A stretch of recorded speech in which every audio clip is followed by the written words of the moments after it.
Bismillahirrahmanirrahim.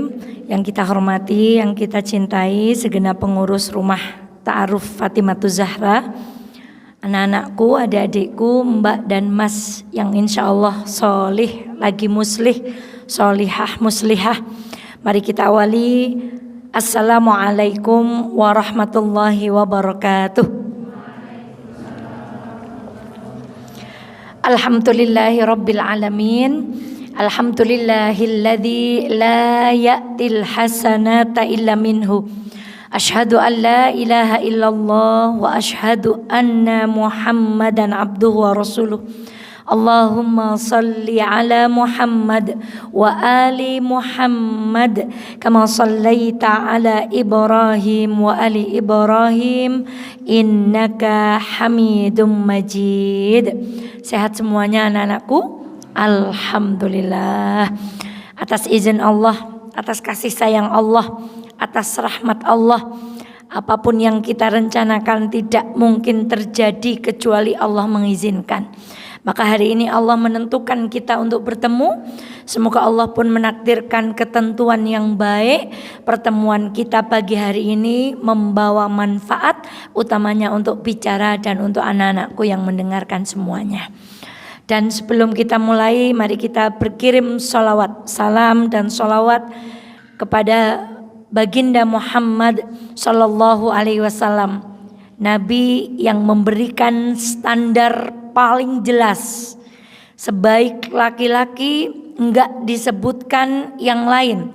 Yang maaf panjang kumisnya, yang maaf pecinya paling tinggi, yang maaf pakaiannya paling syar'i, enggak. Tapi Rasulullah kasih standar langsung siapa sebaik-baik laki-laki di dunia ini.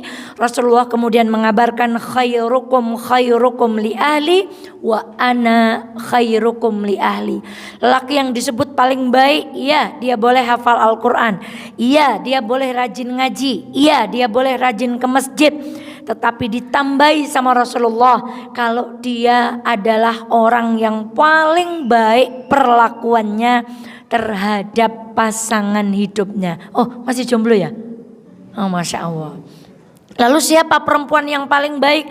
Rasulullah SAW kemudian mengabarkan kepada kita, maukah aku kasih tahu seorang perempuan yang kelak akan menjadi penghuni surga. Lalu Rasulullah tidak menyebutkan perempuan yang paling panjang jilbabnya. Rasulullah enggak sebutkan perempuan yang paling rajin datang ke majelis taklim. Rasulullah enggak sebutkan perempuan yang rajin baca Quran, enggak. Rasulullah mengatakan satu ciri-ciri, Masya Allah, perempuan yang apabila pasangan hidupnya marah, kemudian ia kecewa kepada pasangan hidupnya, lalu ia meletakkan tangannya di atas tangan suaminya, ia berkata, wahai suamiku, aku tidak akan tidur sebelum engkau ridha kepadaku. Jangan praktek ya. Ada yang sudah menikah di sini? Masya Allah.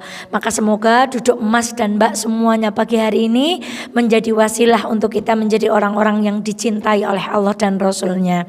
Dan mbak dan mas, Ustazah Eva dulu ketemu jodoh di masjid ini. Masya Allah. Iya itu. Jadi ada pengajian. Dulu belum ada flyer kayak sekarang, baru ada BBM. Zaman dulu anak-anak menangi atau tidak? Tidak menangi. Apa jenenge? BBM itu singkatan apa sampai kelalen? Nah itu, kemudian di-share di pengajian, ada yang mau ngisi namanya Bu Eva gitu, disebutkan beliau belum menikah, terus calon suami waktu itu Mbak Eva datang ke tempat ini kemudian ngaji. Tidak tahu waktu itu beliau duduk di mana, karena kalau majelisnya Mbak Eva duduk di sini, beliau duduk di sana. Setelah itu nggak kenal. Setelah itu turun kami dari mimbar, ada dua orang datang menghampiri Bunda, lalu bertanya, Mbak maaf boleh nggak kalau ada yang pengen kenalan, panjenengan sudah ada yang punya atau belum gitu. Jawab apa? Belum gitu ya. Kemudian ke rumah beliau berdua mengatakan ada seorang ikhwan pengen kenalan. Malam harinya calon suami Mbak Eva datang ke rumah, diantarkan oleh pak gurunya, lalu didudukkan oleh ibunya Mbak Eva. Kemudian prike anu sing arep kenalan, wis cah loro pada sembayang kabeh, nek mantep engko lanjut, nek ora mantep ora wanehi petunjuk Gusti Allah, berarti udah jodone. Dan alhamdulillah atas pertemuan itu hari ini Mbak Eva sampai detik ini masih berjodoh dengan beliau. Nggak usah baper ya. Siapa tahu di masjid ini juga Mas dan Mbak akan bertemu dengan jodohnya. Sebelum kita mulai, kenapa ikut pelatihan sekolah rumah ta'aruf? Pengen apa, Mas Dama? Menuntut ilmu. Sampingnya ikhtiar. Ikhtiar apa ini? Ikhtiar untuk bertemu jodoh. Sampingnya menuntut ilmu. Baik, next. Menuntut ilmu dan ikhtiar, 2. Kemudian yang belakang, Ustadz sepertinya Masya Allah, Masya Allah, cari yang sefrekuensi seperti Radio Purnama Sidi. Sampingnya enggak sama ikhtiar. Oh, ikhtiar juga. Sampingnya ikhtiar juga ya. Hafal hadis innamal a'malu binniat. Nanti kalau niatnya mau nuntut ilmu dapat ilmu tok. Oh enggak. Kalau niatnya ikhtiar berarti dapat ikhtiarnya tok, ilmunya enggak gitu ya. Masya Allah, ayo kita mencari ridha Allah. Insya Allah kalau ridha Allah kepada kita, yang baik akan dipertemukan dengan yang baik. Sekarang yang akhwat, Mbak, mau apa? Kenapa sih enak-enakan di rumah hari Ahad atau jalan atau healing atau nyimak kajian di YouTube aja? Ngapain capek-capek? Mencari ilmu? And you? Mencari ilmu? Mencari ilmu. Nggak cari jodoh nih, beneran nih, serius nggak cari jodoh, nggak. Next, ilmu, mencari ilmu juga, mencari ridhonya Allah. Allahu Akbar, Masya Allah, mempersiapkan diri. Next, menuntut ilmu dan mempersiapkan diri. Ustazah Rahma, mencari ilmu sederhana. Masya Allah. Sampingnya mencari ilmu, beribadah baik, mencari ilmu, mencari ilmu. Allahu Akbar. Next, mencari ilmu, mencari ilmu. Masya Allah. Saudaraku, kalau kita ke tempat ini gak pengen masuk surga, rugi kita. Sudah jauh-jauh dari tempat tinggal masing-masing, meninggalkan semua aktivitas, kewajiban, lalu kita datang ke tempat ini, gak cari sesuatu, rugi kita. Maka ayo kita cari yang terbaik, yaitu menuntut ilmu, yaitu mencari ridha Allah. Dan segala sesuatunya itu semoga mengantarkan kita semuanya duduk ke dalam surga. Dan ingat, kalimat Alhamdulillah disematkan oleh Rasulullah SAW dalam 2 perkara. 1, ketika Rasulullah mendapati sesuatu yang menyenangkan untuk hati beliau. Oh, akhirnya punya teman-teman. Oh, akhirnya punya kenalan. Rasulullah mengucapkan 1 kalimat, Alhamdulillahilladzi bini'matihi tatimmus shalihat. Namun ketika Rasulullah SAW mendapatkan sesuatu yang kurang menyenangkan di dalam hati beliau, apakah beliau mengucapkan kalimat yang berbeda? Ternyata depannya sama, kalimatnya sama. Alhamdulillahi ala kulli hal. Maka apapun keadaan kita hari ini, bersyukurlah. Ingat betul, dunia tidak akan memberikan semua yang kita inginkan, tapi rasa syukur Mbak dan Mas, qanaahnya Mbak dan Mas akan membuat kita mencintai apa yang kita miliki. Maka yuk bersama-sama kita syukuri pertemuan ini. Alhamdulillahi Rabbil Alamin. Lalu kita belajar mengucapkan syukur dari hal-hal yang baik yang terjadi di hari ini, dan belajar menjadi kuat dari hal-hal yang buruk yang terjadi pada kehidupan kita. Baik, kita masuk materi. Siapa yang tahu nama ayahnya Salahuddin Al-Ayyubi? Yang bisa menjawab dapat 1 sak semen. Ayahnya boleh googling. Nama ayah Salahuddin Al-Ayyubi. Ya.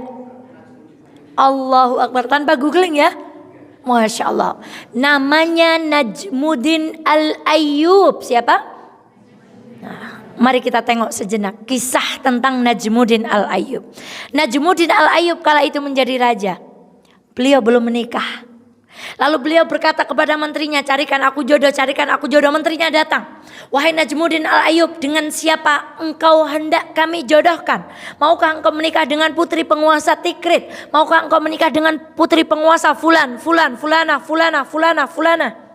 Kata Najmuddin Al-Ayyub, tidak. Saya tidak akan menikahi putri kerajaan Fulana. Kata Najmuddin Al-Ayyub, enggak. Tapi apa Najmuddin Al-Ayyub jawabannya? Aku ingin menikah dengan seorang wanita yang salihah, yang akan menggandeng tanganku menuju surga, dan darinya akan aku titipkan kelak kemudian lahir dari rahimnya anak yang ia didik dengan baik hingga menjadi seorang pemuda dan kesatria yang akan mengembalikan kejayaan Baitul Maqdis ke dalam pangkuan kaum. Masya Allah, menterinya bingung, cari di mana ini? Perempuan yang dari rahimnya akan lahir seorang anak yang kelak akan menaklukkan Baitul Maqdis. Hingga suatu hari Najmuddin Al-Ayyub datang kepada gurunya. Lalu di balik tirai ada seorang perempuan yang sedang berbicara kepada gurunya. Wahai guruku, aku tidak mau menikah dengan laki-laki itu. Aku tidak mau menikah dengan laki-laki itu. Kenapa? Kemudian perempuan ini ternyata menjawab dengan jawaban yang nyaris sama dengan apa yang dijawab oleh Najmuddin Al-Ayyub. Wahai guruku, aku tidak ingin menikah kecuali dengan seorang laki-laki yang ia akan menggandeng tanganku ke surga. Lalu ia titipkan di rahimku calon anak yang kelak akan kulahirkan, dan dia kelak akan mengembalikan kejayaan Baitul Maqdis. Lalu Najmuddin Al-Ayyub berkata kepada gurunya, wahai guruku, nikahkan aku dengan perempuan yang ada di balik tirai itu. Mengapa demikian wahai Najmuddin Al-Ayyub? Kamu gak kenal, kamu belum kenal siapa perempuan itu, kamu gak pernah lihat wajahnya, kamu gak tahu siapa dia. Kemudian Najmuddin Al-Ayyub berkata, saya tidak butuh lagi mengenalnya, cukup saya jatuh cinta dengan perkataannya.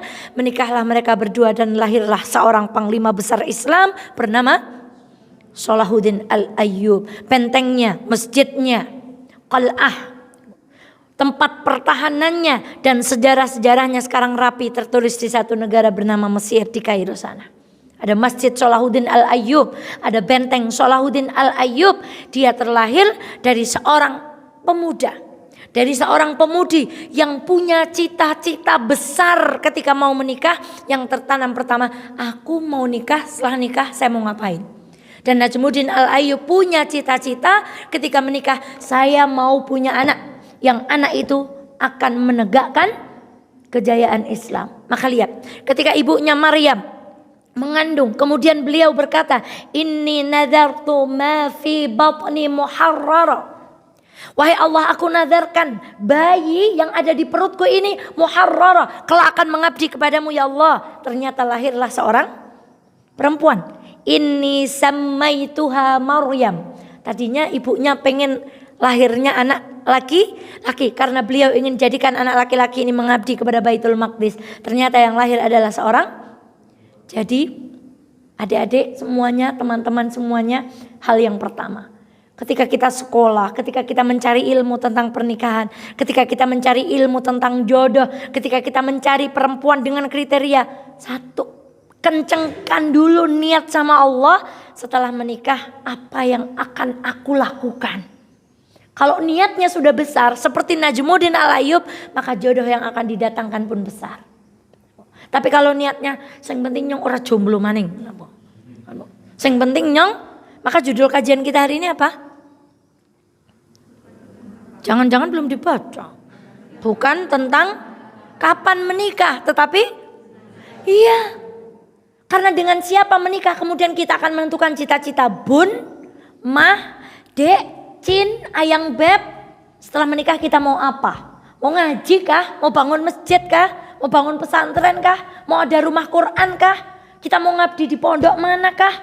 Atau kita hanya menikah yang Anda bayangkan bulan madu, bulan madu, bulan madu, bulan madu. Salah besar jika ada seorang pemuda duduk di majelis pernikahan lalu yang ia bayangkan adalah kenikmatan ranjang. Hampir bilang keranjang. Itu hanya beberapa menit, makanya tidak disebut tahun madu, tapi apa? Bulan madu, karena hanya berapa menit? Sebentar. 1 hari, 2 hari, 3 hari, 1 bulan. Itu kalau yang kita pikirkan menikah itu adalah panjang. Lalu ketika menikah itu adalah kecantikan. Masya Allah. Nanti mbak-mbak akan belajar. Ketika dulu sebelum nikah, Ustazah Eva lihat foto sendiri tuh, wih pernah juga ya langsing, pernah gitu. Ketika sudah punya anak satu ternyata badannya begitu cepat selesai fisik itu begitu kita punya anak. Yang laki-laki juga akan menua dan seterusnya. Lalu menikah untuk apa? Untuk rencana besar. Maka saudaraku sekalian yang dirahmati oleh Allah, sekarang Mbak Eva mau tanya mimpi. Mas Dama, apa mimpi Mas Dama? Mas Dama terus karena paling pinggir. Apa mimpi Mas Dama? Mimpi tentang hidup. Ya.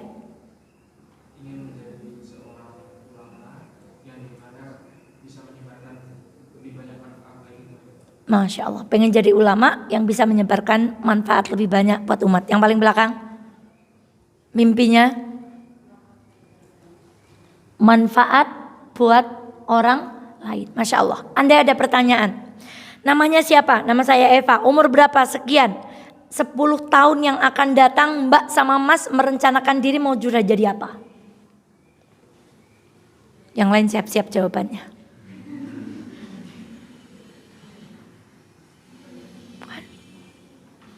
Saya ambil dulu ya. Bayangkan kita 10 tahun aja belum punya rencana. Mau kemana hidup kita? Jadi Kak Eva kalau ketemu anak-anak SMA saya tanya, namamu siapa nak? Rumahmu mana? Losono boleh, Kaliuro boleh, Watu Malang boleh. Oke, cita-citamu apa? Pengen jadi anak yang berguna bagi nusa dan bangsa. Itu bukan cita-cita, itu kewajiban. Pengen jadi anak yang berbakti kepada orang tua. Itu bukan cita-cita, itu kewajiban. Pengen jadi anak yang bermanfaat untuk nusa dan bangsa. Itu bukan cita-cita, itu kewajiban. Kalau kita cita-cita ustazah 10 tahun yang akan datang insya Allah saya punya rumah Quran. 10 tahun yang akan datang dengan suami saya, insya Allah saya akan bangun musola. Itu namanya. Maka betapa kita mimpi itu dilarang atau tidak? Adik-adik tidak dilarang untuk bermimpi. Maka bermimpilah. Kayak lagunya Niji ya. Bermimpi itu gak dilarang. Ya Allah 10 tahun yang akan datang saya akan umrohkan orang tua saya. Saya akan hajikan orang tua saya. Saya akan kembali ke kota ini menjadi seorang pengusaha yang sukses, yang sebagian keuntungan dari usahaku akan aku gunakan untuk jihad fisabilillah. Kenapa kita nggak pasang mimpi itu? Dan nggak ada yang melarang kita bermimpi. Dan siapa yang mewujudkan mimpi? Kalau berdoa sama Allah jangan gini. Ya Allah jodoh ya Allah, mboten ayu nopo ya Allah. Yang penting kula cepet angsal jodoh. Jangan begitu. Kalau doa sama Allah nggak boleh ya Allah rumah ya Allah, ngontrak nopo ya Allah. Alit nopo yang penting kula mboten sareng kalih mertua. Tidak boleh doa seperti itu. Doa sama Allah itu ya Allah rumah ya Allah yang besar ya Allah, yang luas ya Allah, yang bagus ya Allah. Insya Allah rumah itu tidak akan aku gunakan sendiri, tapi akan aku gunakan dengan semua sahabatku. Kalau minta jodoh yang detail sama Allah, ya Allah yang ganteng ya Allah, agak tinggi sedikit ya Allah, rambutnya enggak keriting ya Allah misalnya. Maaf kalau ada yang keriting. Enggak. Maksudnya kalau minta sesuatu sama Allah itu detail. Dilarang enggak sama Allah minta itu? Enggak mendekte Allah, bukan mendekte Allah, zat yang paling senang kalau hambanya itu mengangkat tangan kemudian meminta. Allah senang kalau manusia diminta itu marah, datang sekali lagi, besok datang lagi, besok datang lagi. Kalau Allah senang, maka saudaraku, apa mimpi kita? 10 tahun yang akan datang bersama pasangan kita, apa yang mimpi kita? Dan itu yang akan terbawa saat kita sudah menikah. Jadi obrolannya minggu ini kita mau healing kemana? Enggak kayak gitu obrolannya.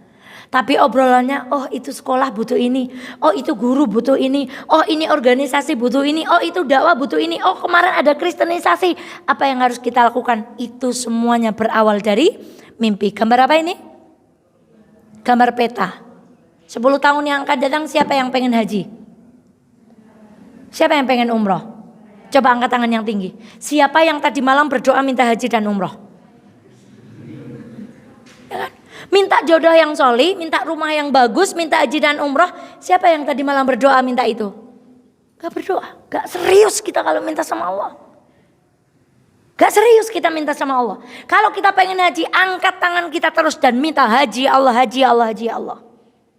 Sampai hari ini Mbak Eva, Mas, Mbak Eva tulis berkali-kali. Ustazah Ana sampai bosan. Tak tulis di kertas yang warna-warni itu. Apa jenenge itu? Apa? Stik apa ngono jenenge lah. Tak tulis, pengen umroh bareng Ustadz Felix Siau. Saya nggak kenal Ustadz Felix Siau. Saya cuma mengenal beliau dari YouTube dan membaca buku-bukunya. Tapi saya paling malam kalau beliau bercerita tentang Muhammad. Al-Fatih. Rasanya dibawa sama beliau itu. Ditambah nonton filmnya versi Eropa sedikit ya dicepetin lah kalau ada adegan-adegan gak pas itu. Rasanya terbakar dengan semangat itu. Tulis, ya Allah saya pengen umrah sama Ustadz Felix ya. Ustadz tempel di tembok, cetet di spon itu loh putih itu. Harganya berapa itu?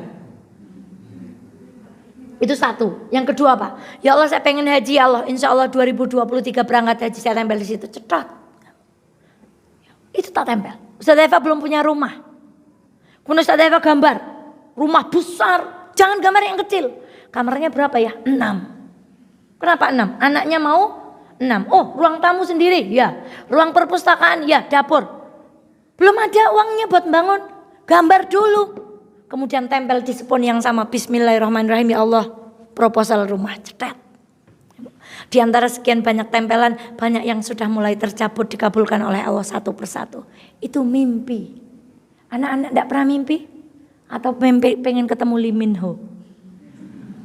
Idolanya Korea, aduhai. Kalau mas-mas gak ada yang kenal Lee Min Ho ya. Alhamdulillah kenalnya Ustadz Irfan, Ustadz Kos dan Ustadz Basuki Yulianto. Jadi hilang. Nah tadi gambar apa tadi? Peta. Jadi mulai hari ini kalau sampai ketemu ya, sampai ketemu di mana? Sampai ketemu di Baitullah. Sampai ketemu di Jepang ya. Coba bilang sama sampingnya salaman, mau ketemu di mana? Sudah kenal sama sampingnya apa belum? Yakin? Coba salaman, mau ketemu di mana bilang? Sama. Kok nggak mau didoain sama temannya? Sampai ketemu di pelaminan juga boleh. Gitu. Cita-cita itu yang tinggi, jangan ora apa-apalah nyong jodohnya lah yang penting wong cepakan pahala. Jangan minta sama Allah tuh yang ya Allah yang dekat, ya Allah yang salih, ya Allah yang tampan, ya Allah yang tajir, ya Allah yang takwa, ya Allah gitu. Yang hidungnya agak tinggi ya Allah, agak pendek dikit nggak apa-apa. Yang detail kalau minta sama Allah. Jadi sekarang jangan sampai ketemu di Madinah insya Allah. Sampai ketemu di pelaminan insya Allah. Yang sudah pantas usia menikah semoga Allah datangkan jodoh besok sampai ketemu di pelaminan sama Mbak Eva. Baik. Jadi kalau lihat peta orang punya mimpi itu nggak Arab sih nang dia. Di si Laut Merah saya pun dical. Siapa yang mau nunjukin? Di mana negara Arab? Laut Merah di mana? Kasih tunjuk. Nyari dulu. Di mana Laut Merah? Di lautan ya. Di mana Laut Merah? Orang punya mimpi lihat peta aja begini. Ya Allah bismillah, lihat Jepang bismillah. Suatu saat nanti aku akan menyebarkan Islam sampai ke negara ini. Lihat Amerika tuh, ya Allah besok saya mau jadi diplomat di sini. Kalau perlu saya Islamkan Amerika. Gitu, itu namanya orang punya cita-cita. Tapi kalau nggak cita-cita lihat, maaf ya, lihat kendaraannya cuman, ya Allah Mayer temen ya. Orang punya cita-cita lihat kendaraan, Allahumma sholli ala Muhammad, ya Allah baguskan kendaraanku besok tak gunakan jemput ustadz-ustadzah. Datang ke rumahnya orang bagus, ya Allah Mayer temen ya. Nggak kayak gitu. Orang punya husnudzon bila itu akan berkata, ya Allah tolong ya Allah bantu kami punya rumah ya Allah. Besok sebagian tempatnya akan kami gunakan untuk merawat anak yatim. Begitu tuh namanya cita-cita yang pertama. Yang kedua ini gambar apa Mbak dan Mas? Terenggiling. Masya Allah. Gambar apa? Apa hubungannya terenggiling dengan menikah? Allah itu punya wakil di muka bumi ini. Siapa wakilnya Allah? Siapa wakilnya Allah? Siapa nak? Rasulullah. Lalu kedua orang tua.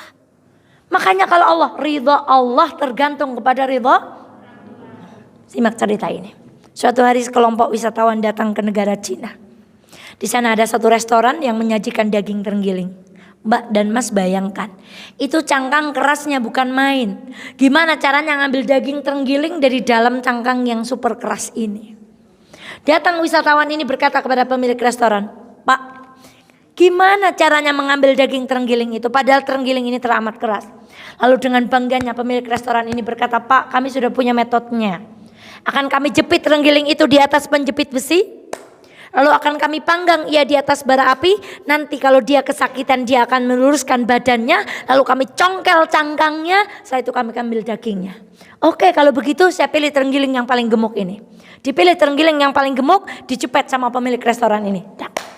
Dipanggang di atas api. Ketika bara api mulai membakar kulit terenggiling ini, ternyata tidak seperti yang dikatakan. Terenggiling ini bukan meluruskan badannya, tapi justru semakin apa? meringkukkan badannya. Pemilik restoran mulai grogi. Gak bisa. Adakah cara lain? Iya, kami punya cara. Apa itu yang kedua? Terenggiling itu mulutnya apa? Mulutnya gimana bentuknya?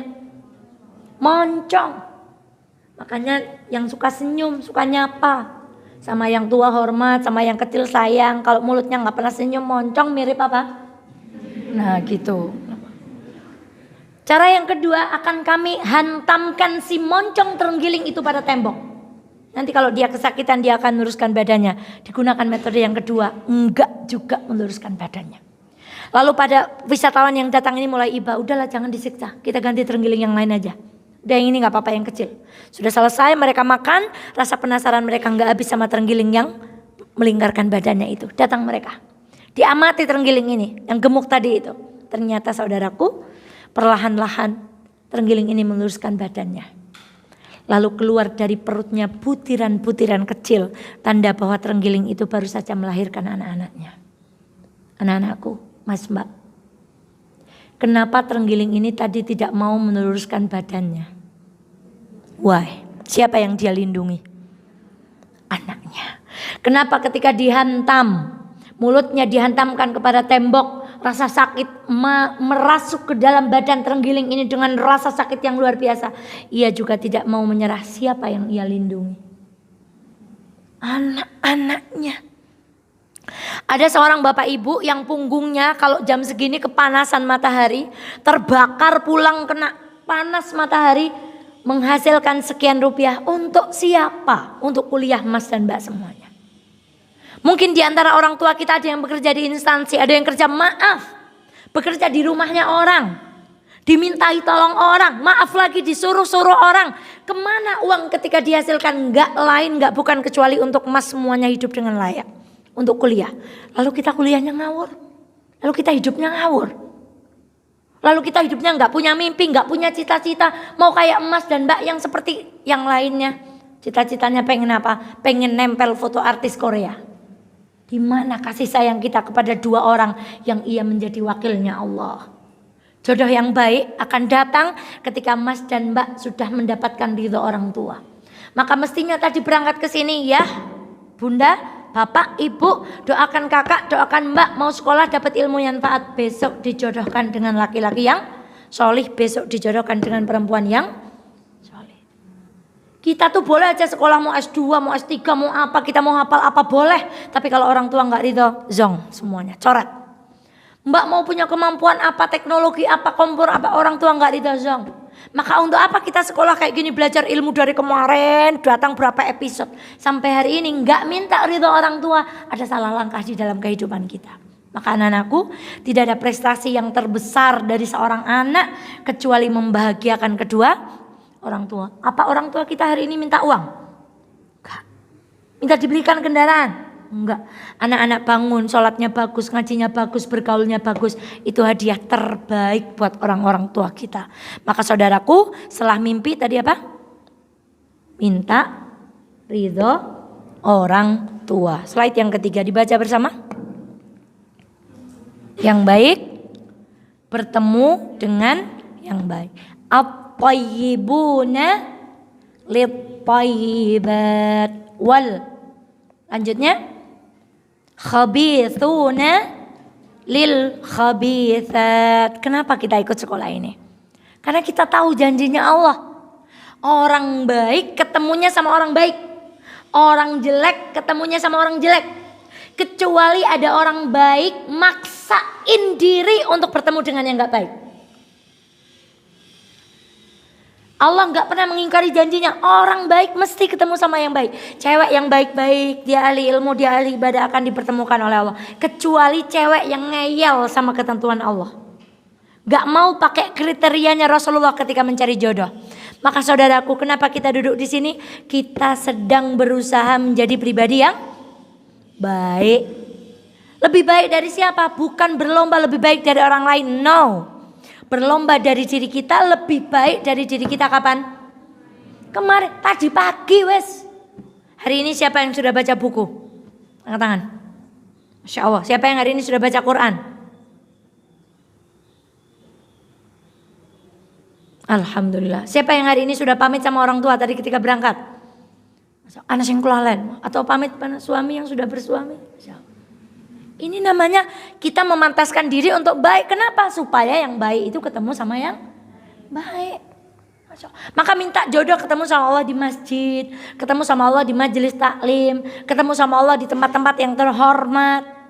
Kenapa? Karena yang baik itu janji Allah. Kalau janjinya Mbak Eva mungkin diingkari. Kalau janjinya pengurus rumah Fatimah Zahra mungkin diingkari. Tapi ketika Allah berjanji dan Rasulnya membenarkan, gak mungkin diingkari. Orang baik ketemunya insya Allah orang baik. Jadi kenapa kita di sini memantaskan diri? Bagaimana cara memantaskan diri? Coba dibaca bareng-bareng. How to master your habits. Buku karangan Ustadz siapa? Seneng banget baca, dengerin ceramah-ceramah beliau. Mbak, sampai detik ini. Siapa yang di tasnya ada buku bacaan? Baik. Siapa yang di tasnya ada Al-Quran? Oh, di HP ya. Apa bedanya pegang Quran sama pegang mushaf? Kan Mbak Eva sering tanya, siapa nih yang datang ngaji bawa Quran? Enggak pada bawa. Bawanya apa? HP. Iya, sekarang Mbak Eva tanya, apa bedanya pegang Quran sama pegang HP? Apa bedanya, Mbak? Memegang Quran saja sudah ibadah. Enggak dibaca, pegang aja kita udah bawa, itu bentuk kecintaan kita kepada Al-Quran. Itu ibadah. Berpahala. Maka sertakan selalu mushaf di dalam tas Mbak dan Mas. Kalau abot tuku sing sejus. Dinakis jus siji ngesok jus. Masya Allah. Quran itu jangan ganti-ganti. Satu, dapat pelajaran hari ini di Stabilo ini. Jadi ketika buka Quran tuh ingat, oh ngaji apa ya? Oh ini ya. Jangan ganti-ganti Qurannya. Itu bedanya megang Quran sama megang HP. Siapa yang di tasnya ada buku bacaan tadi? Satu orang, yang lain? Ayo. Kita bisa merubah hidup kita dengan kita merubah habit kita.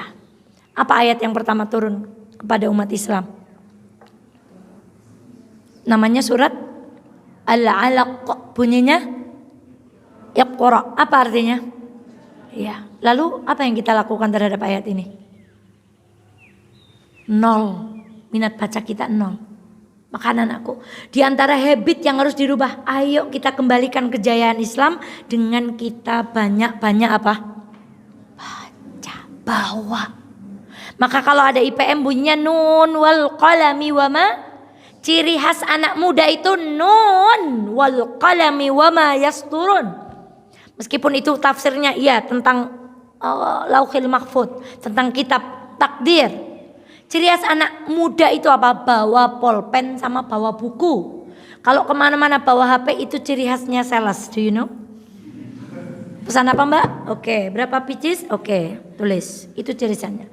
Ciri khasnya anak muda kemana-mana pulpen, buku, Quran, pulpen, buku, Quran, pulpen, buku. Nggak bisa lepas. Kita harus punya target. Ini buku tentang pernikahan. Kan mau nikah kan? Maka baca tentang buku pernikahan. Oh sekian lembar. Oh misalnya ini 500 lembar. Akan aku selesaikan dalam 50 hari. Berarti satu hari baca berapa? 10 lembar. Lalu kita baca. Oh ternyata hari ini cuma baca 5 lembar. Besoknya lagi berarti utang. Ngesok kudu maca 15. Hukum diri sendiri kalau kita bermaksiat. Hukum diri sendiri ketika kita tidak melakukan kebaikan-kebaikan. Hari ini kok nggak ngaji, hukum diri sendiri. Saya nggak ngaji hari ini harus baca 1 juz. Saya nggak baca buku hari ini, saya harus baca Quran 2 juz. Hukum diri sendiri ketika kita tidak melakukan good habits. Apa habit yang lain? Siapa yang rajin sholat duha? Siapa yang rajin sholat tahajud? Siapa yang rajin minta doa sama orang tua? Siapa yang rajin WA orang solih, orang solihah lalu minta doa dari beliau? Itu habit. Yang itu mungkin gak dimiliki banyak emas ya Mbak yang mencari jodoh. Mereka cuma berdoa ya Allah jodoh yang solih ya Allah. Tapi mereka gak berusaha merubah diri untuk menjadi baik. Maka saudaraku sekalian yang dirahmati Allah, pengen jodoh yang baik, pengen rumah yang baik, pengen hidup yang baik, ayo kita perbaiki diri dengan kita merubah habit. Kalau yang lain obrolannya tentang Korea, oh I'm so sorry, I don't understand what about Korea. Pokoknya orang mudeng. Tapi kalau kita bicara tentang tokoh tentang sejarah Islam, tentang Salahuddin Al-Ayyub, tentang Muhammad Al-Fatih, Mbak dan Mas jagonya. Kalau kita bicara tentang hukum perempuan, tentang ikhtilat, tentang memakai sendal tinggi, tentang memakai gelang kaki, tentang pakai gelang alis, saya jagonya. Gitu. Karena kita baca. Sama mas-mas juga gitu. Malah nek ngomongi artis, siapa yang kemarin nyanyi di Istana Negara namanya? Siapa namanya? Tahu ya? Harusnya itu enggak tahu. Enggak perlu kayak gitu, enggak ngerti enggak apa-apa. Enggak ngerti Ferdi Sambo enggak apa-apa. Tapi kita tahu ayahnya Salahuddin Al-Ayyub siapa. Tapi kita tahu pamannya Rasulullah itu siapa. Tapi kita tahu perempuan yang akan menjadi punggawannya surga itu siapa. Siapa perempuan yang menjadi pemimpin di surga? 1, Fatimah. 2, tambahan Az-Zahra itu masih diperdebatkan oleh para ulama. Ada yang mengatakan Az-Zahra itu adalah tambahan dari Syiah. Maka Fatimah radhiyallahu anha. Yang 2,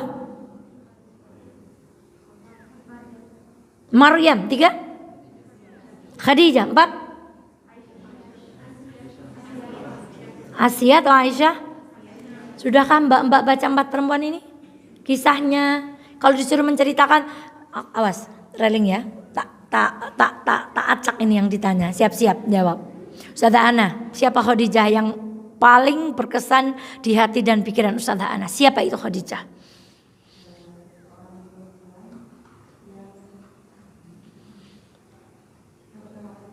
Ya. Islam itu berhutang pada perempuan. Ada perempuan yang pertama masuk Islam siapa?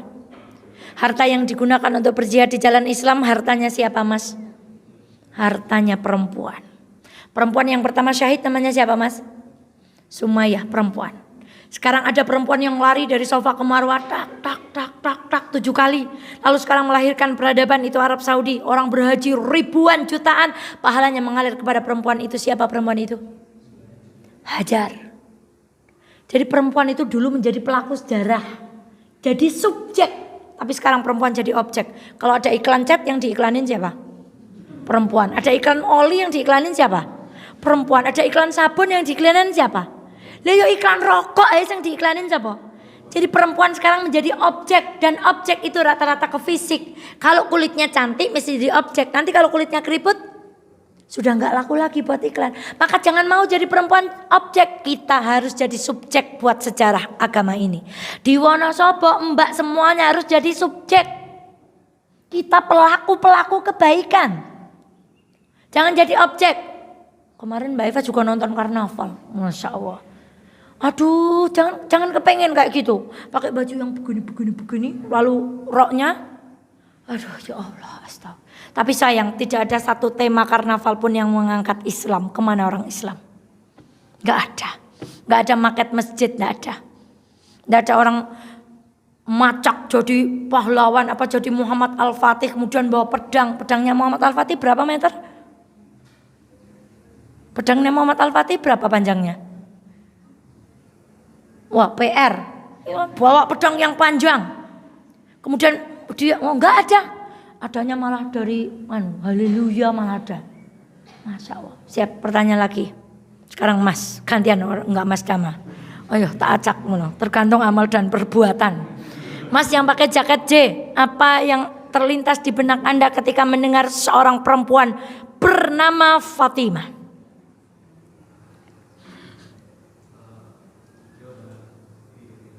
Ya.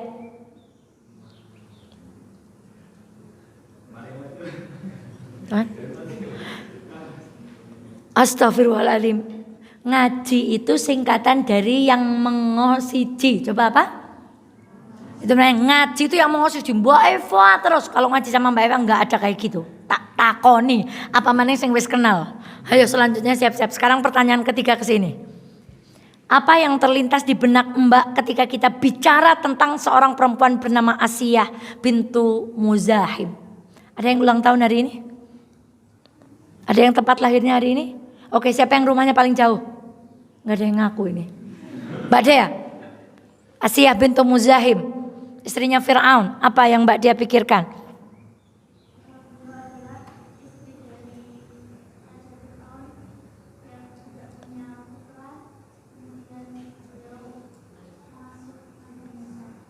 Masya Allah, harus tamat. Kurikulum pertama itu mbak-mbak harus tamat pelajar 4 perempuan ini. Jadi kita mau nyontoh mana nih? Mau jadi Asia, mau jadi Khadijah, mau jadi Fatimah, mau jadi Hajar, atau mau jadi yang mana? Begitu juga yang laki-laki. Maka saudaraku, ayo kita apa tadi? Ganti apa? Kebiasaan kita. Mulai sisihkan uang jajan yang diberikan Bapak Ibu untuk beli apa? At-tahaddus bin nikmah. Mulai sekarang membiasakan sama anak-anak. Bunda mau beli stiker, baca buku dulu sampai selesai, nanti kalau udah selesai tukar poin sama bunda tak kasih uang buat beli stiker. Hukum diri sendiri ketika kita tidak melakukan perkara-perkara yang baik. Itu cara kita merubah habit. Oke? Kemudian, Masya Allah. Wanita dinikahi karena berapa perkara, Mas? Yang pertama karena apanya?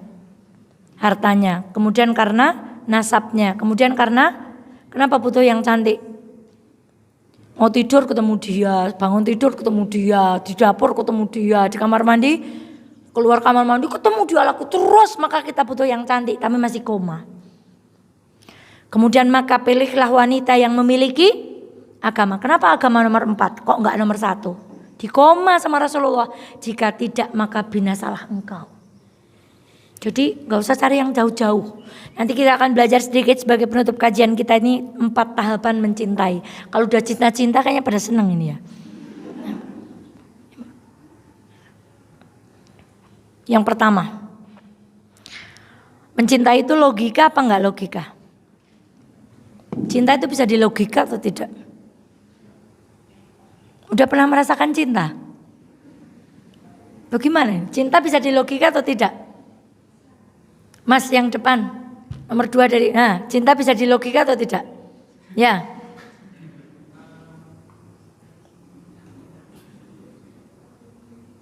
Bisa. Yang Mbak, siapa yang mau jawab gak usah disuruh, angkat tangan. Cinta itu bisa dilogika atau tidak, Mbak? Tidak bisa dilogika ya, Masya Allah. Itu nyanyiannya Agnes. Cinta itu apa? Kadang, bagi orang yang beriman, cinta itu tidak bisa dilogika. Tapi bagi muslimah, bagi muslim, bagi pemuda Islam, bagi pemudi Islam, cinta itu harus masuk dalam logika kita. Gimana logika kita dalam mencintai? Pertama, jangan memutuskan untuk mencintai sebelum Anda mendapati sesuatu yang dikagumi dari seseorang. Katakan, Mas suatu saat melihat perempuan kok rajin ke masjid, kok datang ke pengajian, sudah muncul rasa apa nomor 1? Aku, saya nggak tahu namanya. Saya belum butuh informasi tentang dia, bapaknya di mana, rumahnya mana, apalagi nomor WA, apalagi DP-nya apa, hobinya apa, nomor sepatu berapa. Enggak, belum butuh.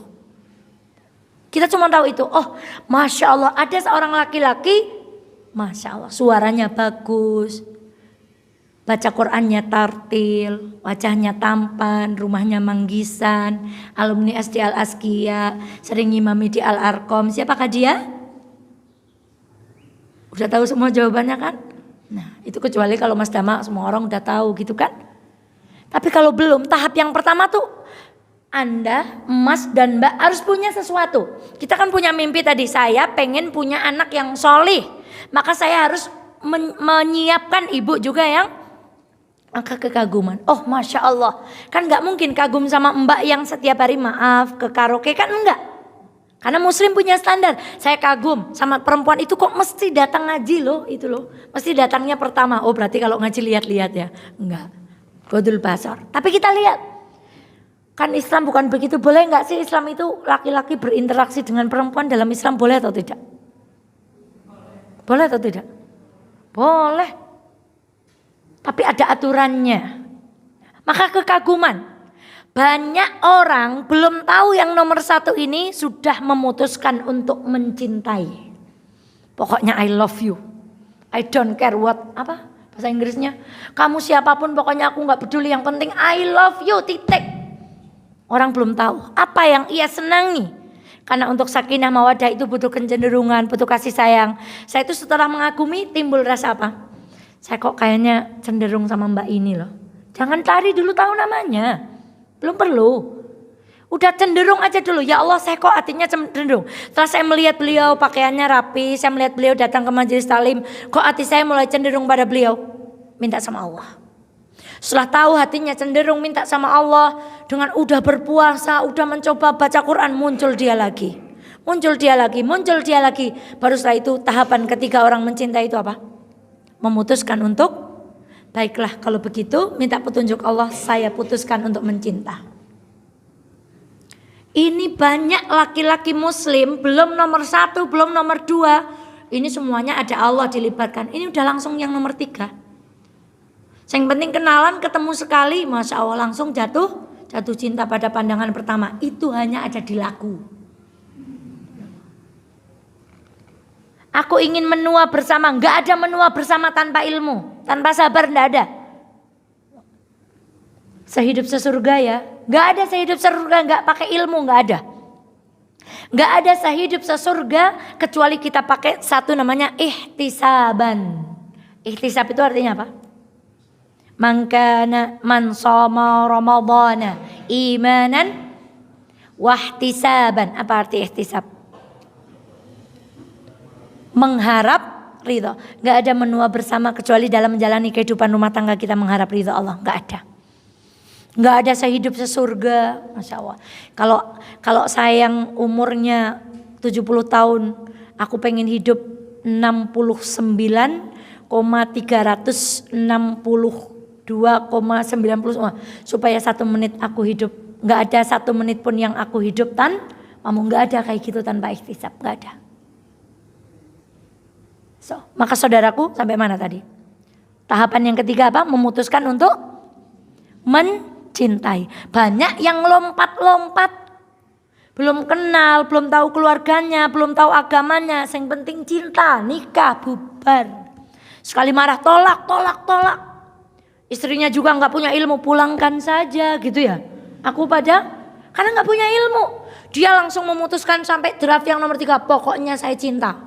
Bu, pokoknya saya nggak peduli, pokoknya nikahkan saya hari ini juga dengan si mbak itu. Nggak ada belajar dulu agamanya gimana, siapa dia, apa kehidupannya sehari-hari. Dan keputusan untuk mencintai itu dengan dilakukan untuk mengabadikan cinta. Satu ikatan suci bernama apa? Jangan memutuskan untuk mencinta kalau emas belum berani mengambil keputusan keempat, yaitu apa? Nanti yang terjadi sakit hati. Sudah memutuskan untuk mencinta tapi nggak digandeng dengan mengabadikan cinta, nanti ada judul sinetron cinta bertepuk sebelah tangan. Ternyata orang tua apa? Nggak ridho. Akhirnya apa? Baik yang laki-laki tersakiti, kemudian yang perempuan, tak pernahkah kau sadari gitu? Saya itu. Itu karena apa? Karena nggak belajar dulu ilmunya. Karena nggak minta tolong dulu sama Allah. Maunya memutuskan cinta. Ada orang datang ngelamar, kapan mau nikah? 4 tahun yang akan datang. Bodoh kalau mau seperti itu kan. Yang namanya memutuskan untuk mencinta itu harus satu paket dengan mengabadikan. Sudah cenderung, sudah tahu, sudah minta tolong sama Allah, datang kepada orang tuanya. Assalamualaikum Bapak Ibu, mohon izin saya mau serius sama mbak itu. Apa yang kamu tahu? Saya sudah tahu begini. Lalu apa rencananya? Hari ini saya khidbah, insya Allah bulan depan saya datang untuk menikah. Wes. Gak usah dijadikan status. Itu baru cowok, itu baru muslim. Setelah banyak juga ini kan, ngambil memutuskan cinta, mengabadikan cinta itu tanpa ada sesuatu informasi yang kita gali dulu. Akhirnya apa? Menikah dan kita nggak tahu siapa dia. Mbak, Mas, sebelum menikah Mbak akan digoda. Masya Allah, itu kebapaan banget itu Mas itu. Wih. Mana kalau ke masjid pasti soft pertama, ya Allah. Waktu suatu saat saya melihat dia, ada orang jatuh, dia tuh langsung memberhentiin motornya, langsung dia tolong, langsung dia bawa ke rumah sakit. Ya Allah, rasanya hatiku, itu setan. Sebelum apa?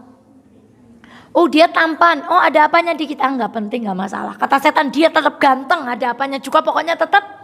Setelah menikah, setan akan merubah strategi 360 derajat. Ditampakkan semua kurang-kurangnya. Oh jebule, leng masjid ke, ukur sobuh tok, luhur asar, ora genah. Oh jebule itu setelah menikah. Maka kalau nggak ada mengagumi, cenderung minta tolong sama Allah, kok langsung memutuskan untuk mencintai, apalagi mengabadikan cinta, itu yang terjadi. Kita nggak kuat ketika Allah menguji kita, ditampakkan kekurangan-kekurangan dari pasangan kita. Masya Allah. Maka tak tulis di Facebook Mbak Eva, wah, untuk menyindir para suami apa enggak? Kalau bikin status tuh nggak usah niat nyindir orang lain. Kalau ada materi pengajian tuh nggak usah pengen disetel biar dia dengar, nggak usah kayak gitu. Kalau ada materi pengajian itu untuk siapa? Untuk diri sendiri, nggak usah ngacungin untuk orang lain. Yakin kene mbak kayak kerungu ke pol pase, yakin? Nggak usah gitu. Makanya Mbak Eva tulis apa? Masya Allah, seandainya engkau mendapati kekuranganku, maka saat itu jangan kau berharap kebaikan dariku, tapi berharaplah kebaikan dari siapa? Dan sebaliknya, saat aku mendapati kekurangan dari seseorang yang telah Allah takdirkan menjadi pasangan hidupku, aku akan minta sama Allah, ya Allah, tolong waktu itu jangan biarkan hati ini berharap kepada manusia itu, tapi tuntun hati ini untuk berharap kepada siapa? Oke? Siapa yang akan kita kagumi, minta petunjuk sama Allah. Yang membuat kita cenderung kepada satu orang perempuan itu siapa? Itu fitrahnya manusia. Jadi apa itu definisi pernikahan? Menikah itu apa tuh artinya? Bertemunya laki-laki dan perempuan dalam satu ikatan yang dengan itu dihalalkan. Laki-laki dan perempuan loh ya, selain laki-laki dan perempuan nggak masuk. Rasulullah pernah diadui yang nggak laki-laki dan perempuan, kata Rasulullah usir dari kota Madinah. Itu penyakit kata Rasulullah. Jadi pernikahan itu laki-laki dan perempuan, dan laki-laki dan perempuan itu fitrahnya Allah saling apa? Cenderung. Zuyyina linnasi, lanjutkan Mas Dama. Hubbus syahwati minan nisa. Jadi kalau ada laki-laki nggak seneng laki-laki, nggak seneng perempuan, itu perlu dipertanyakan. Dan kalau ada perempuan nggak cenderung hatinya kepada laki-laki, kita mengingkari kodrat kita. Maka berdoalah kepada Allah, ya Allah berikan aku kecenderungan kepada laki-laki yang soleh. Berikan aku kekaguman kepada laki-laki yang soleh. Saya masih punya satu slide lagi kok hilang yo. Nah satu lagi, nak, mbak, mas semuanya. Ini juga nggak bawa buku, nggak bawa pulpen. Mas ada yang bawa buku apa enggak? Bukunya di dalam tas malah nih. Pulpennya mana? Saya yang udah mbak catat apa hari ini? Apa? Masya Allah. Ini bawa buku. Wah ngesok mau disi Mbak Eva maning pol galak ya. Masya Allah. Takoni bayi ngaji ketakoni bayi. Masya Allah. Buku pulpen. Hari ini ya Allah kita tulis nih. Itu sharing ya, sharing habit. Hari ini satu tulis. Nyuci. Nomor 2 apa? Nyetrika. Nomor 3 apa Mbak? Ikut RTF. Nomor 4 apa? Setelah ikut RTF mau kemana? Ayo rencana sendiri-sendiri, mau apa habis ini? Baca buku, setoran Quran. Karena ikut one day one juz atau one day one half juz.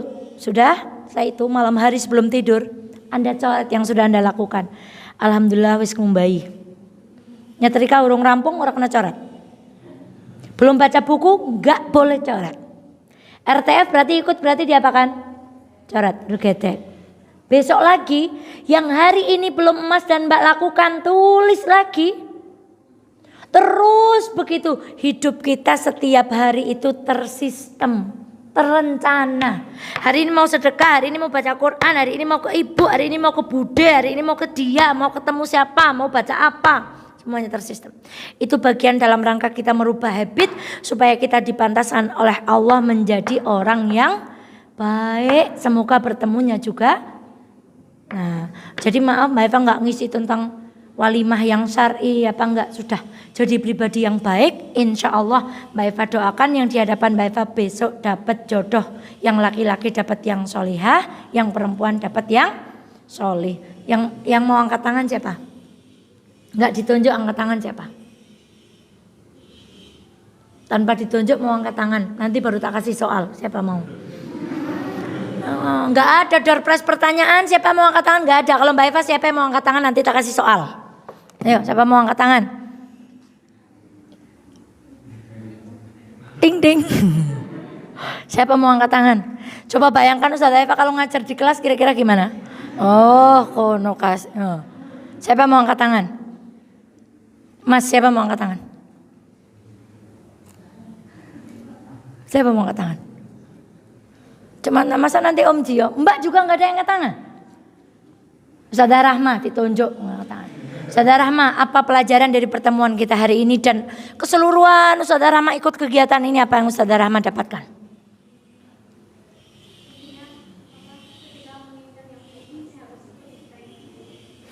Kalau menginginkan yang baik, kalau udah ditunjuk ada yang kurang nggak anggota tubuhnya?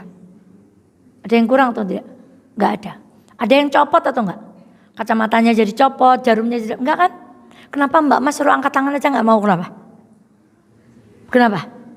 Coba jempol kita itu, kalau kita sidik jari, di muka bumi ini tidak ada satupun orang yang sidik jarinya sama. Maka setiap emas dan mbak itu dititipi Allah kelebihan yang berbeda-beda. Setiap kita tuh dititipi kelebihan. Contoh, ngajar galak. Wah, misalnya gitu kan jadi nggak ngantuk, sulit ngantuk kan? Lah wong mau ditanya kok misalnya. Setiap kita dititipi kelebihan, maka jangan takut. Karena cowok nggak ada yang mau angkat tangan, tak tunjuk pokoknya. Ya, Mas yang pakai peci udah seperti Ustadz Syafiq Reza Basalamah. Masya Allah. Apa pelajaran kita hari ini dan dari kemarin mengikuti rangkaian acara di RTF, apa ilmu yang kita dapatkan?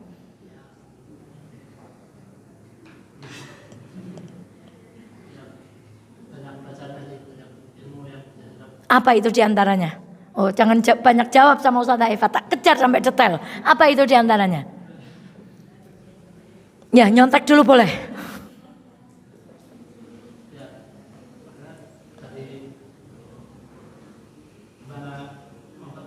Allahu Akbar, memperbaiki diri.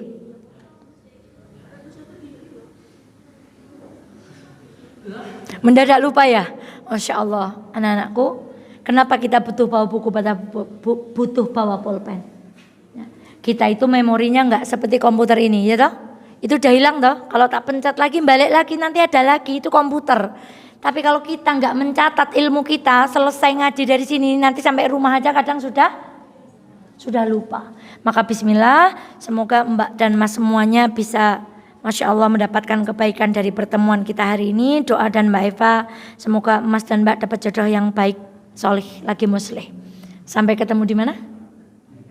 Di pelaminan. Sampai ketemu di mana? Di Madinah insya Allah. Sampai ketemu di mana? Jangan mengecilkan kekuasaan Allah. Nyong kayaknya nek nang Jepang kayaknya orang jangka ya, dudut be orang itu namanya mengecilkan kekuasaan Allah. Doa aja bilang Jepang ya Allah, Jepang ya Allah, Jepang ya Allah, Jepang ya Allah. Lihat peta, tangannya ditunjuk gini petanya. Bismillah ya Allah, suatu saat aku akan menginjakkan kaki di sini. Bismillah, sampai ketemu di pelaminan ya. Masya Allah, semoga yang berjodoh di yang sebelah kanan sini sama yang sebelah kiri. Masya Allah. Mau satu, mau dua. Masya Allah. Mau yang solih ya, orang baik ketemu dengan orang baik. Maka semoga setelah ada sekolah pranikah ini, Mas dan Mbak semuanya menjadi pribadi yang baik. Semoga janji Allah terwujud pada kita semuanya. Orang yang baik insya Allah bertemu dengan orang baik. Maka nggak usah tanya ya Allah kapan aku nikah ya Allah, enggak.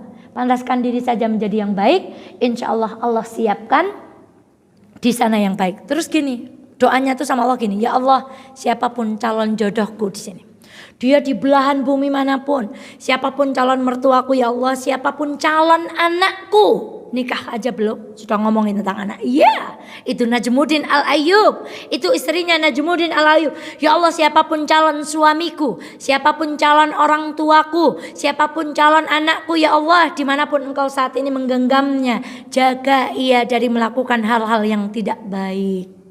Maka di sana Allah jaga tuh calonnya Mbak semuanya tuh. Mau ngelirik sama yang perempuan sama Allah ditundukkan matanya, ya kan? Mau gaya celurit, do you know gaya celurit? Sekarang kalau di lampu merah syat motor itu pertama ada gaya rangsel. Itu gaya rangsel. Ada yang kurang puas gaya rangsel, gaya celurit. Nah itu namanya gaya celurit. Bukan usah ditiru ya. Ya Allah dimanapun calon jodohku berada, jaga dia dari melakukan sesuatu yang tidak engkau cintai. Maka nggak ada calon-calonnya Mbak tuh yang sekarang gaya celurit, gaya rangsel, nggak ada. Sama. Ketika yang laki-laki berdoa, ya Allah siapapun calon ibu dari anak-anakku, dimanapun engkau tahan dia hari ini ya Allah, dimanapun engkau genggam dia hari ini ya Allah, tolong jaga dia ya Allah, sucikan dia ya Allah, datangkan ia ke hadapanku dalam keadaan dia suci, dalam keadaan dia berbakti, dalam keadaan dia solihah, dalam keadaan dia cinta kepada kedua orang tuanya dan calon suaminya. Itu doanya ya. Jadi minta dijaga calon kita di mana. Apa udah ada yang punya calon? Angkat tangan. Kami sudah punya calon semua ya Allah. Ustazah gitu. Di mana? Enggak tahu, masih disimpan. Masih disimpan sama siapa? Sama Allah. Makanya calon itu kita doakan supaya di sana kerjanya mudah. Ya Allah, jadikan calonku itu berbakti kepada orang tua. Demikian kajian kita hari ini. Mohon maaf lahir batin. Kalau ada yang kaget, ada yang tersakiti, pokoknya siap-siap ketemu Mbak Eva lagi. Enggak ada ngaji santai-santai. Enggak ada ngaji yang siji. Semuanya harus bicara. Semoga bermanfaat, utamanya untuk yang bicara sebelum yang mendengarkan. Semoga apa yang kita upayakan dari awal sampai akhir hari ini mendatangkan manfaat bagi kehidupan kita. Sampai ketemu di mana? Pelaminan insyaallah.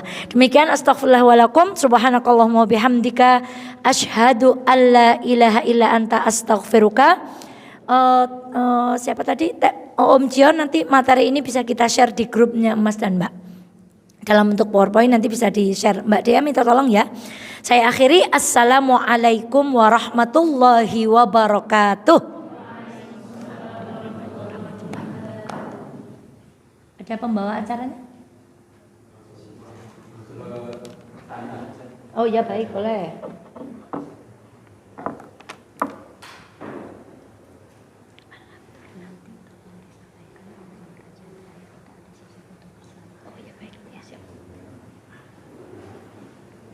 Ada pertanyaan? Kalau penceramah itu senang kalau tidak ada yang tanya, berarti muridnya itu cerdas-cerdas. Oh, Masya Allah. Yo, apa pertanyaannya Mbak? Ya baik.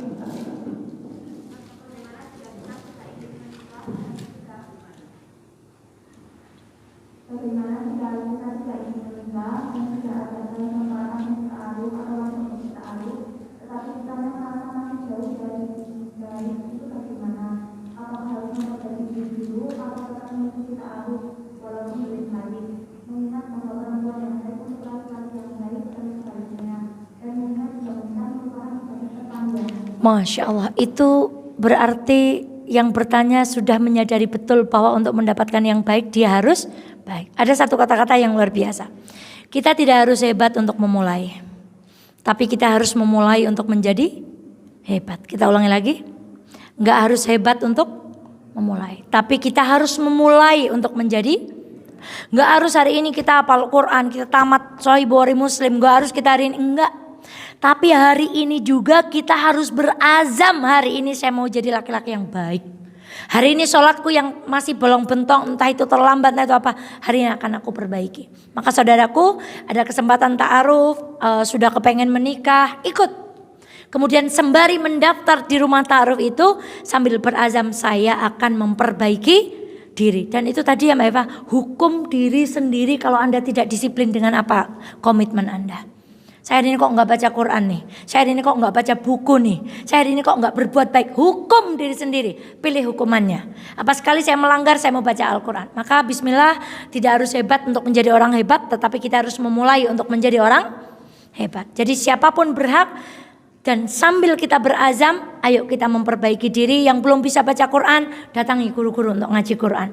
Yang belum tahu agama, datang ke majelis taklim. Jangan begini, saya pengen nikah tapi saya belum baik, tapi ke masjid taklim ya enggak, ke masjid ya enggak, dengerin ceramah ya enggak, baca buku ya enggak, kemudian melakukan perkara yang baik-baik juga enggak. Maka itu namanya tidak ada azam untuk memperbaiki diri. Kepada penanya, Mbak Eva doakan semoga yang akan dita'arufkan itu menjadi jodoh yang baik, dibantu Allah menjadi pribadi yang baik sehingga dipertemukan dengan yang baik. Salam kenal untuk beliau ya Mbak. Semoga dapat jodoh yang baik. Ada pertanyaan lagi?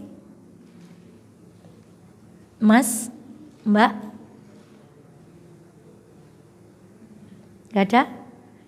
Ini ada pengumuman dari panitia karena alhamdulillah hari ini adalah pertemuan terakhir. Kalau udah pertemuan terakhir terus di wisuda gitu sudah hebat apa ilmu mau nikahnya? Nggak ada. Jadi kalau sholat itu mungkin 5 menit, baca Quran itu 1 lembar aja sudah angup. Menikah itu adalah ibadah terpanjang. Masya Allah, suka duka semua, maka ilmunya itu sepanjang hayat atau cukup dengan sekolah ini?